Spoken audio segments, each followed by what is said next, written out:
I'll again preface this review as we have before. I will try my very best to avoid any plot spoilers. If you absolutely don't want to know anything, don't listen, but I am going to try. So, my thing with Star Wars was always this. I was the wrong age. When the first ones came out, I was of the age in which I was sort of wedded to, Silent Running and Solaris. And I always thought that the Star Wars movies were kind of Buck Rogers-y and not to be taken that seriously. And I was also sort of snot-nosed enough to go, well, I don't need to be bothered by that.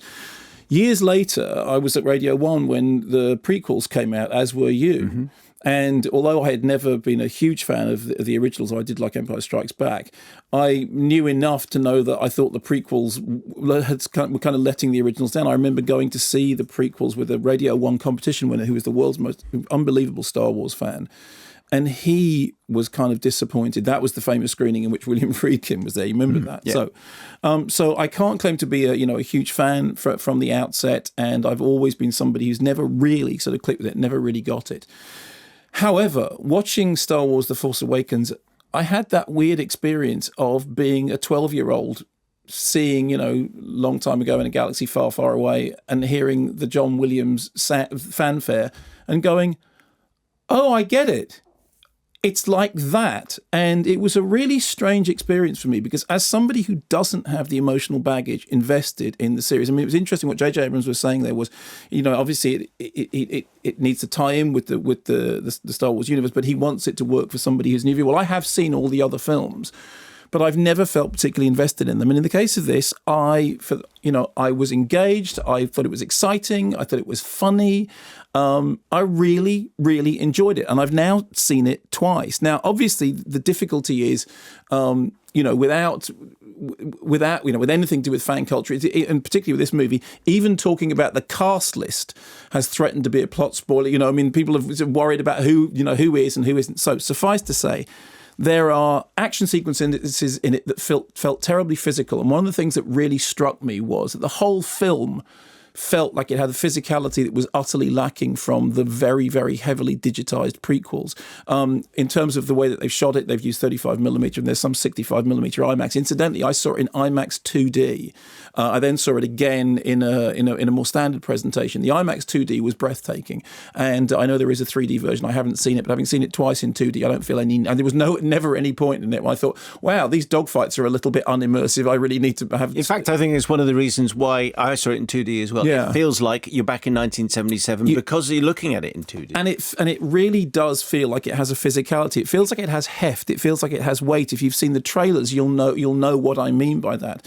There is also a sense of, J.J. Abrams brought this up there, in terms of some of the sand dune stuff, it does have a touch of that Lawrence of Arabia grandeur to it. There are sequences in it in which the landscapes were, as you said, beautiful. They were genuinely breathtaking. They reminded you of that sense of, interplanetary awe that science fiction is meant to give you. There were vistas that felt tactile and real. I think in terms of the cast, we have two very good performances. I think Daisy Ridley is terrific as Rey, and I think John Boyega does a brilliant job with the role of Finn, which he manages to bring. Firstly, he makes it credible, but also he brings out the humour in it. And one of the things that really impressed me about the film is how funny the jokes are. And I'm not going to repeat any of the jokes because I want you to enjoy them all the first time. But there are jokes in this. It has more laughs in this film than there are in many alleged comedies that have been released, not just this year, but in any of the last few years.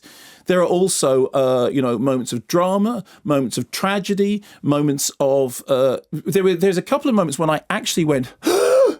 What were those moments? Yeah, thank you. But and that really doesn't happen very often. There was a moment in the film in which I literally found myself gasping out loud. In fact, one of the weirdest things was I was sitting in a cinema surrounded by people laughing, cheering, gasping, and I suddenly realised that I was one of them.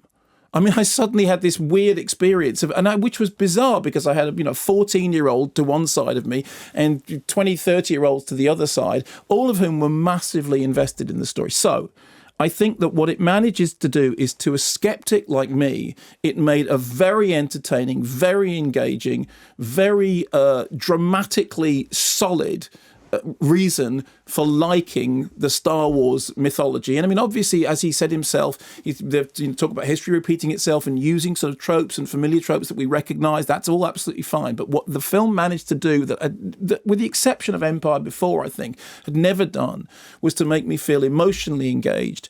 And I really did. I thought that the tense sequences were genuinely tense. The fact that the jokes are funny is really not to be underrated. Most jokes in most sort of this kind of movie, they'll be overly referential. They'll be nodding and winking to the in crowd, knowing. And as I said, second time round, if anything, actually, I mean, I preferred it more the first time because the Imax 2D was perfect. But second time round, on a dramatic level, I really like the performances, particularly in Daisy Ridley, who I think is great, and John Boyega, who I think is really, really sort of rocks in the film. So it's a thumbs up from me, Simon. What happens in the film, though?